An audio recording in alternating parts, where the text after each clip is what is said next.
একটা লোকের নামে 12টা কেস, তার মধ্যে 3টে মার্ডার কেস। এবং এর আগেও কিভাবে আমরা শুনেছি কোথাও খাপ পঞ্চায়েত হয়, এখানে তৃণমূল পঞ্চায়েত, সরাসরি টিএমসির নেতা এবং গুন্ডা মস্তান, পশ্চিমবঙ্গকে মুসলিম রাষ্ট্র হিসেবে ঘোষণা করা হামিদুর রহমানের সবচেয়ে বড় হাতিয়ার।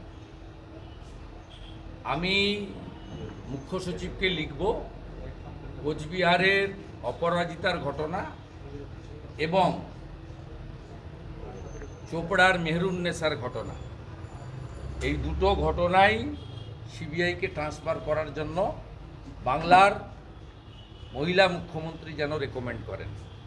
আমি মুখ্য সচিবকে লিখব, যদি গ্রহণ না করেন এই মামলা দুটো ট্রান্সফার করার জন্য যে আইনের আশ্রয় নিতে হয়, প্রয়োজন হলে তাই নেব। শুনুন, কোচবিহার, তারপরে চোপড়া, পরপর একের পর এক ঘটনা, অন্যদিকে গণপিটুনি, এরকম বহু ঘটনাই পশ্চিমবাংলায় ঘটেছে বা ঘটছে। এগুলো কোনো কারণে সামনে এসে গেছে। আপনার একই ঘটনা আপনার কলকাতার খুব কাছেই ক্যানিং থেকে শুরু করে, ভাঙড় থেকে শুরু করে অনেক এলাকাতেই ঘটছে এবং তৃণমূল থাকলে ভবিষ্যতেও ঘটবে। আজকে দেখ এবং পার্টি নির্বাচিত জনপ্রতিনিধি সবাই বৃহত্তরভাবে নামার পরিকল্পনা আমরা নিচ্ছি। এর বাইরেও আমি মুখ্য সচিবকে লিখব দুটো মামলা সিবিআইকে হ্যান্ডওভার করে দিতে, কারণ পুলিশের এখানে কি রোল সবাই জানে। তাই তার পরবর্তী ধাপে এই তাজামুলের মতো মানে বর্বর চিহ্নিত গুন্ডা হামিদুর রহমানের মানে সেকেন্ড হ্যান্ড যাকে বলা যেতে পারে,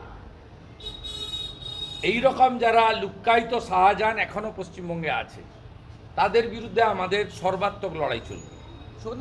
কারণ এবারেও লোকসভা নির্বাচনে কি হারে ওখানে ছাপ্পা হয়েছে এবং প্রায় 1 লক্ষের বেশি ভোট লিড ওখানে গোপাল লামা, যে তৃণমূলের প্রার্থী, এবং পঞ্চায়েতে দাঁড়িয়ে খুন করেছে এই তাজামুলরা।